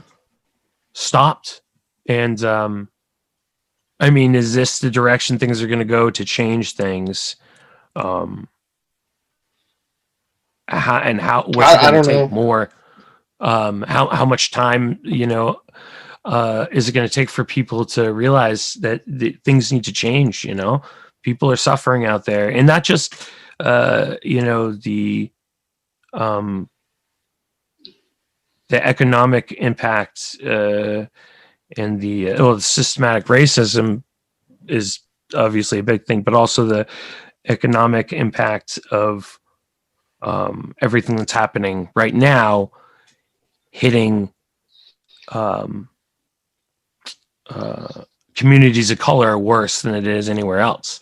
And everybody's just kind of like, well, we're arguing about it, so no money to help anybody. You know what I mean? Like, what the fuck is happening? Like, the politicians are arguing over everything. And meanwhile, this is what I think people are upset about systematic racism, is that there's people in these communities that are suffering worse than anybody else. And meanwhile, it's, both sides are addressing the problems and the concerns, the issues. It's like they're arguing back and forth. Meanwhile, people are just getting fucked, and now I mean to drag it out, the conversation, but like, it's one of those things that I just think that, I wanted to kind of get your perspective on, was that, as time goes on, what do you think it's going to look like 6 months from now? 6 months from now, I mean, I Yeah, don't half a see year it from now. looking. I don't think. I mean, I think the COVID thing is. We're gonna witness a winter that's the same as last winter. We're gonna be stuck inside, and if anybody survives it, like businesses and shit, maybe next spring, summer.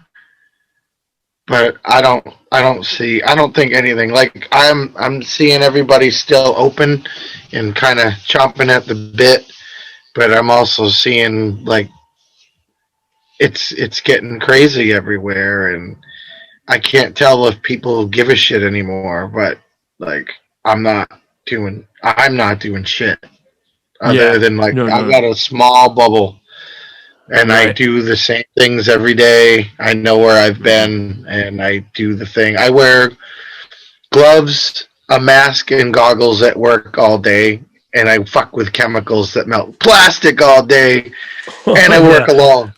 So Yep. it's not like I really interact with that many people. And my partner works from home, and she doesn't really go anywhere. Maybe once every 2 weeks, other than like we do a quick trip to the grocery store, and just get what we need and get the fuck out. Like I have band practice twice a month, and that's it. I don't go out. I don't. We don't go anywhere. We don't have parties or go to like underground shows that shouldn't be happening right now. And Right. Right. I've been I don't offered think. money to do shows during this shit, and fuck that. Fuck Yeah. that. I I don't want to completely. endanger. I don't want to be responsible for bringing a group of my friends and my fans and shit to a place that could put them in fucking danger.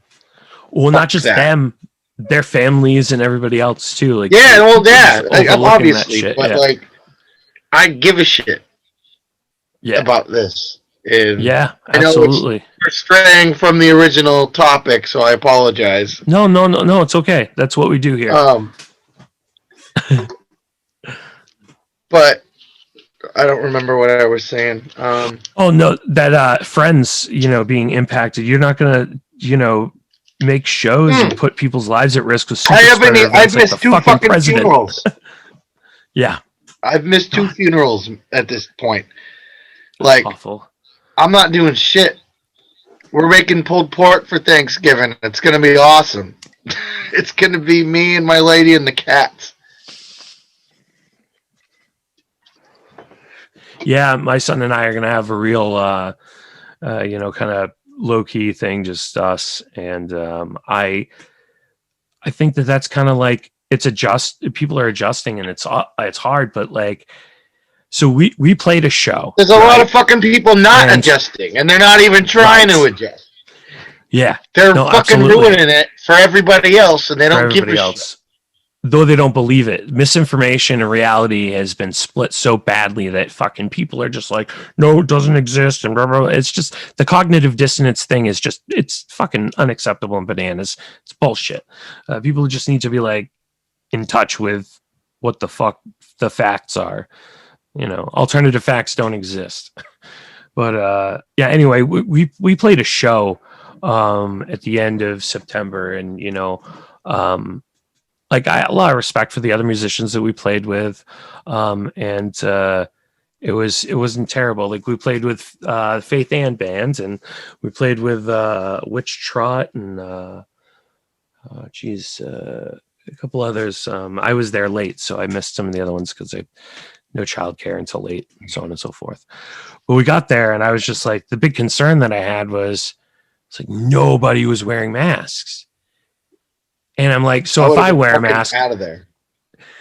So yeah, that's where my basis was, right? Because he's immunocompromised, and like we pretty much kept to ourselves until we played, and then we're out of there. I had to get home anyway, but I expected to be different, right? We got there, and like the social distancing thing, like when we got there, like I wasn't gonna wear a mask at the point once I saw everybody else wearing, because the only benefit of the mask is if everyone is wearing it.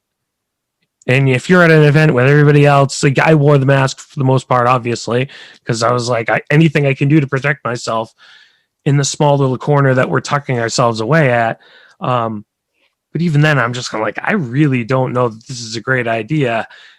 I thought there's gonna be everything was gonna be spaced out, and nobody seemed to be worried about it. And then they started, talking about how like the whoever runs the place was saying that, fuck masks, and I'm just like, I didn't want to bail because I want to be supportive of local music. At the same time, we were out of there fairly quickly, and didn't really mingle too much, and it felt kind of awkward, and I felt kind of guilty about it, but I don't know. I just talk whatever's on my mind, I guess, in that circumstance. Like I said, I got offered a bunch of gigs, and some of them were actually sounded pretty cool, but I was like, I'm all fucking set. Well, I thought it was going to be like remote, and there was going to be kind of like a streaming thing, or maybe that they were doing something like that, or that it was going to be spread out and everybody was going to have a lot of room. I didn't kind of know what it was, and then we got there, and I'm just kind of like, and it was kind of spread out. Well, I don't want to do it really. Yeah, no, I don't. I'm not gonna do it again. My shows, I've explained it like to not do it again. Crowd is half of the show. I make them part of the show. Yeah. If they can't be there doing the thing with us, then there's fucking no point. Right. Like I don't really like. I know it sounds bad. I'm not like I don't really practice my singing shit all that much. Like I have a band that's really, really fucking good at what they do. So like I write the songs. They fucking learn them on the fly a lot of the time. Like I've been lucky enough to have the same dudes for the most part for a couple of years, but like it's been a rotating cast, so it's not really as much about the songs as much as it's about the show. The songs are better now. Yeah. Significantly. That we've had the same, at least rhythm section for the past 4 years, which is great. But if I can't have the crowd there to like hang out with and fucking talk shit with me, like it's fucking boring. I mean, I suppose I could make a gag about like how fucking funny it is that nobody showed up to my gig, or haha, like this is like every other gig, but it's fucking not. And Yeah, not yeah, to like right, toot right. a horn or anything, but like I'm not saying it's about me, it's about everybody. But like I don't want to fucking do it if it's a risk, and nobody feels comfortable going out, and like I gotta have people. I don't want to like I got offered to play a drive-in gig, and I was like that. I don't want drunk It's people not the honking their same fucking thing. horns at me. Yeah. Yeah, dude, that is pretty much where we were too. I mean, I'm open to the idea because I mean, we're just, we're three piece and it's fairly just like, this is the music. We don't. I'm not good at like stage presence thing or anything like that at all. So, for me, I'm all about just like playing and then being off stage or whatever. And that's pretty much what we did at the show I was telling you about there. But yeah, I can't see myself doing the horn, the everybody in cars with like AM transmitters or whatever it is in their cars Dude, I went to listening. see Dinosaur The Jr. fuck? at the Swansea fireworks field. They're driving Oh by Keene, yeah. and somebody's car alarm went off, and it was clearly somebody who had left to go to the bathroom. So their car alarm's going off for like 15 fucking minutes, No, and no. people are losing their minds all over, and the band's trying to play and Seriously. shit. It's it's fine because it was neat to just get out and do something, and they had it fairly well organized. Like it was really streamlined and cool, and everybody was separated, in their own little pod. There was definitely Yeah. like groups of people squished into their pods, but like they're over there. I'm 30 feet away from it. It was Right. fine. Right. I'm not gonna pay another fucking $150 to see a show there unless it's something really cool. But Yeah. But that, I mean, so like I really love Dinosaur Jr. actually. So that's yeah, kind of no, cool it that was cool. I'm not does it. saying that they aren't cool. I'm just saying like Yeah, yeah, yeah. it's gonna take some fucking shit to get me to like Oh, go up there absolutely, dude. again because it was cold and it was just kind of like Yeah. it's And the fine. But car like thing the with the band is fucking 100 miles alarms. away and Yeah, fuck that shit. I wouldn't. they're not For me, Kiss. it You wouldn't know be what I worth mean? it. It's not a giant Mm-hmm. light show happening to like get into it. No, I'm sorry. Even if it was Slipknot, I wouldn't. With the flames and everything, I wouldn't fucking do it. I just wouldn't be my thing, man. I get what you're saying. It's just not the same.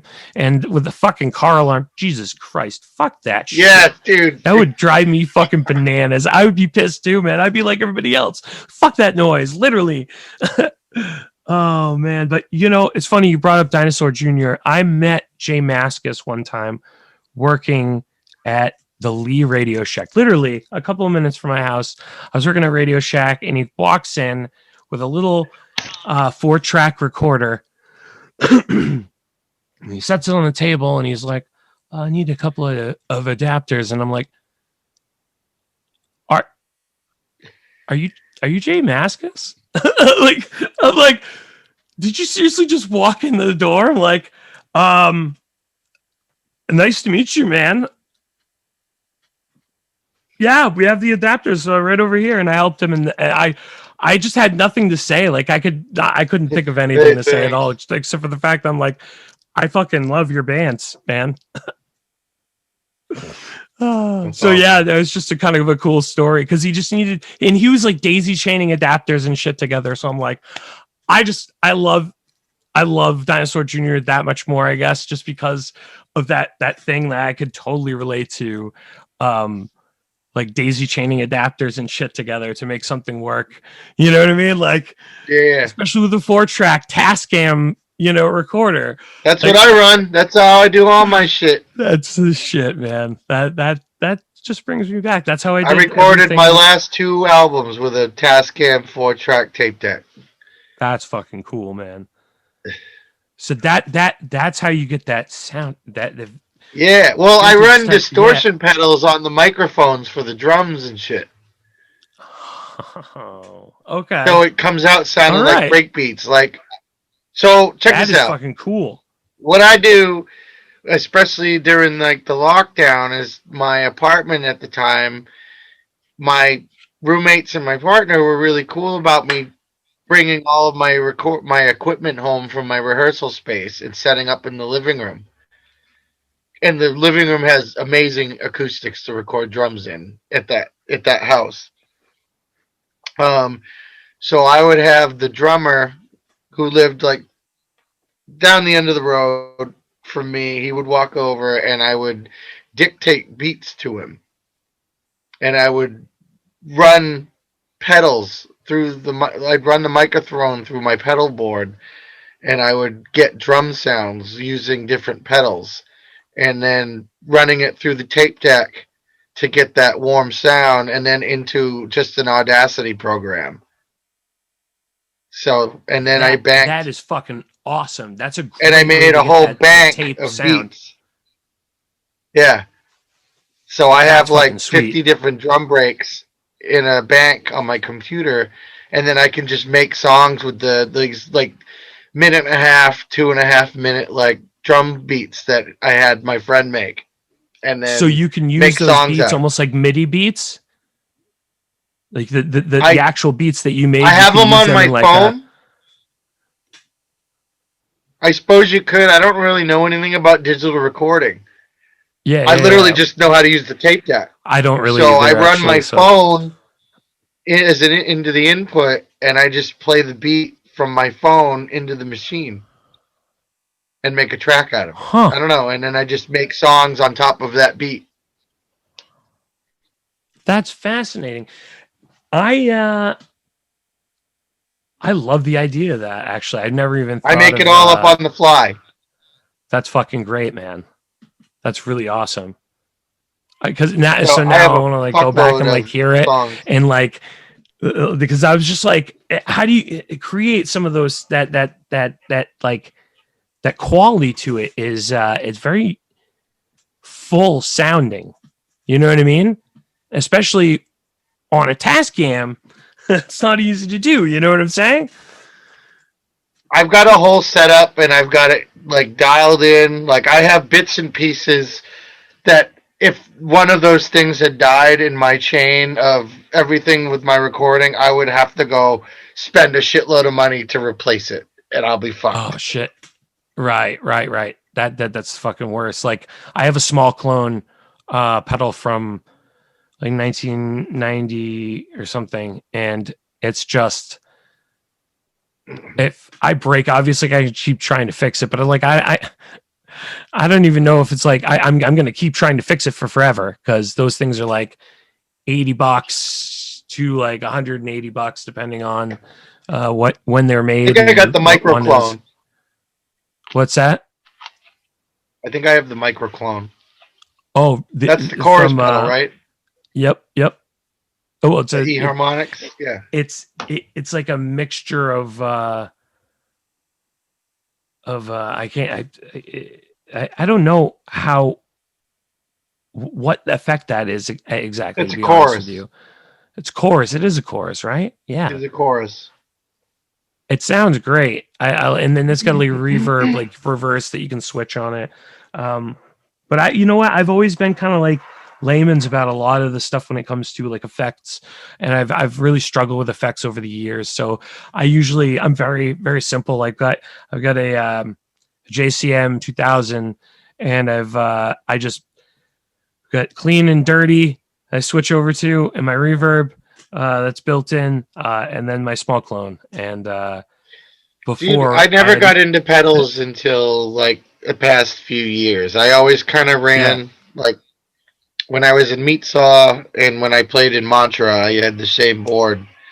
I had a Turbo Rat, a Phase 90, a wah pedal, and a tuner, and that was it. And then, like in the past 3 years, I'm running. Now I'm in another band called Faker that I run two whole pedal boards and a ABY splitter into 2 amps with like two that's different awesome. guitars and like a pedal steel and all this shit. I've always kind of like when like wondered about the AB switch because I'm like, what do you do? How does that work? Like, and running the 2 amps, I've just never thought about setting it up that way because it just seems like it'd be so confusing It's for me to set pointless. up. It's fucking stupid. Don't do it. So can you are you running both of them at the same time, or are you just switching between the two? You can run both or switch them. But I use it mostly for the instrument switch because I switch between guitar and lap steel. Mm-hmm. So it's just easier because like if I have the guitar still on me, I hit the button and I can just start playing the lap steel and then switch back to guitar and I don't have to do a fucking thing. That's awesome. Yeah. So I just discovered wireless plugging. It's fucking hilarious. I'm so ridiculous with this shit. Like I've never used wireless anything before, and it's I didn't think now I've used it and I've still had some issues with it, like connecting and like cutting out on me. But it's the really old like IR like signal type thing. I don't think it's radio. Yeah, it's like radio signal or whatever. So it's completely different. Is it that thing they're selling online that you just plug into your guitar? No. This is a really old Audio Technica one from like 1995 or some shit. Like it's really old, and it's actually my old my friend Matt who passed away. He gave it to me because he was like, I don't use it anymore. It sucks. I hate it, and nobody wants it. Chalk down it. Michael Charles ain't interested in it. If I can have it.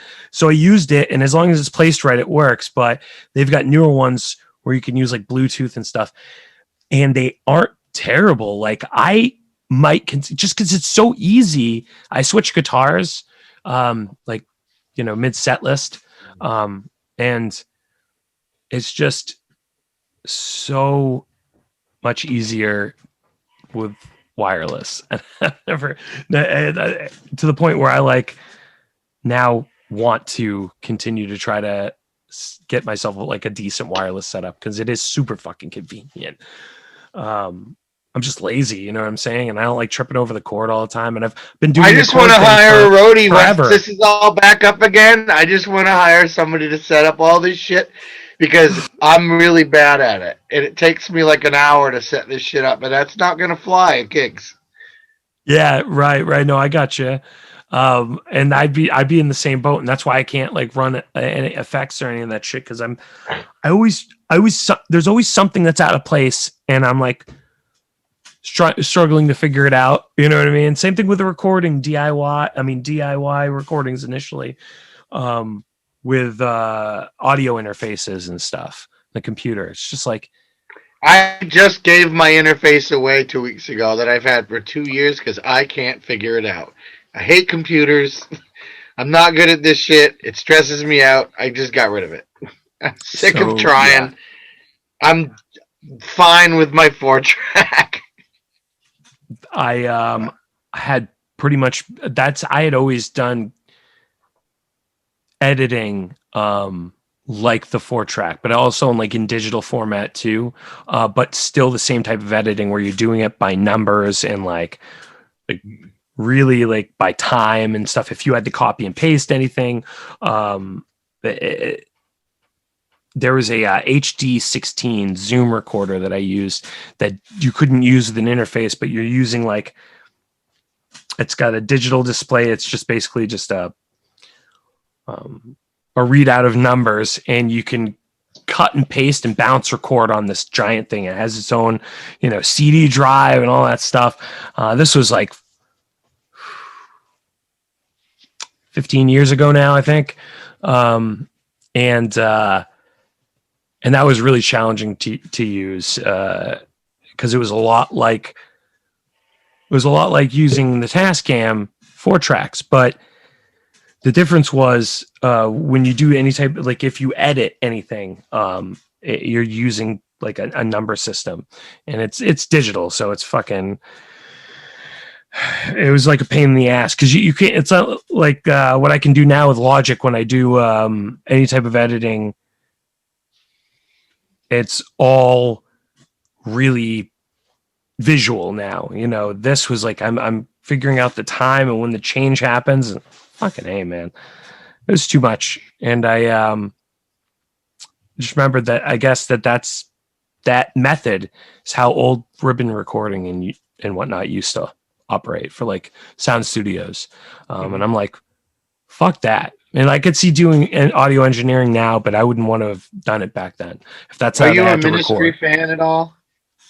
I do like Ministry, yeah. I mean, they're really, really different now than they were in like their first album, Yeah. right? It's so fucking different. But I do like them, yeah.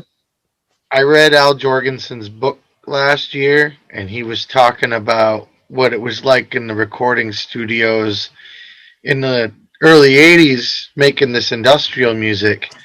He would actually like cut tape and tape it together to like create sounds.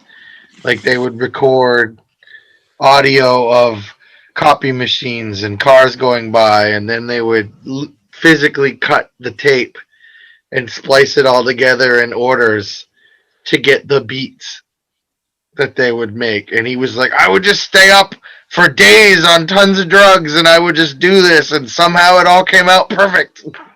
That's the shit that I'm talking about right there. That's fucking crazy. Fuck that. I don't want to do any of that. So this Zoom HD16 was very similar to doing that because it was like the same idea with ribbon, except for you're just doing it in digital. So it's like right in that in between of not being on tape. So there's no analog, anything about it, but the same type of editing process where you're measuring numbers and the certain breaks in the song to figure out which part goes where. And so you're cutting and pasting certain parts in those different spots. All figuratively, obviously, because you're not physically using tape, but fuck that shit. And having to actually do it with ribbon, oh no. I was bad enough having to do it just typing numbers in. I'm all fucking set with that shit. And I'm glad that I at least have, like, for what I'm using now, I've got Logic, and luckily I don't have any buffer delay latency issues, which was always my issue with every other DAW and every other interface. Is just like trying to figure out the buffer latency.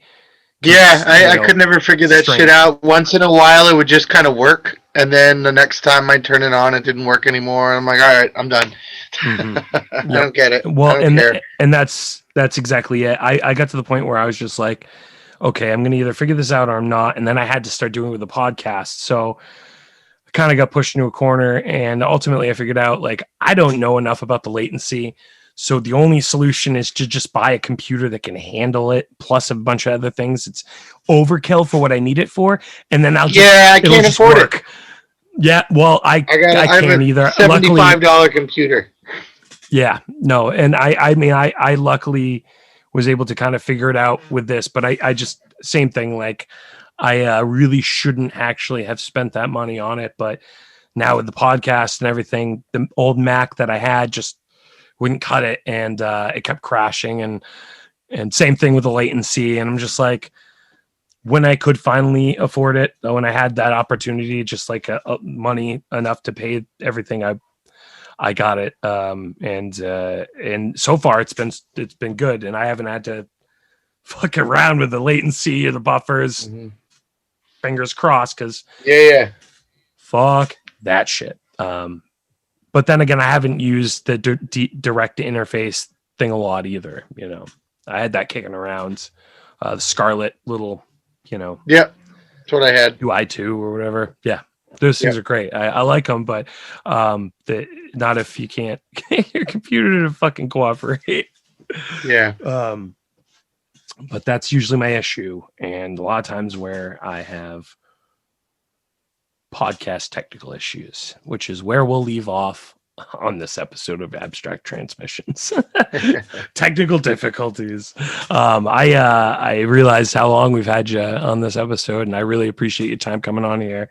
Scrimmy, thank you very much. This has been a great episode, and I've had a blast talking to you. And hopefully next time we could have you come on, you'll be able to talk to Justin too, because Tigo, he's an audiophile like myself, but he I think you guys have a blast talking too. So right on, let's do it another time. Do this again. Absolutely. Cool. Thank you again. Thank you. And thank you for the for all the listeners out there that take the time and listen to us every time we have a new episode out there. We really appreciate it. And as always, abstract here, abstract there.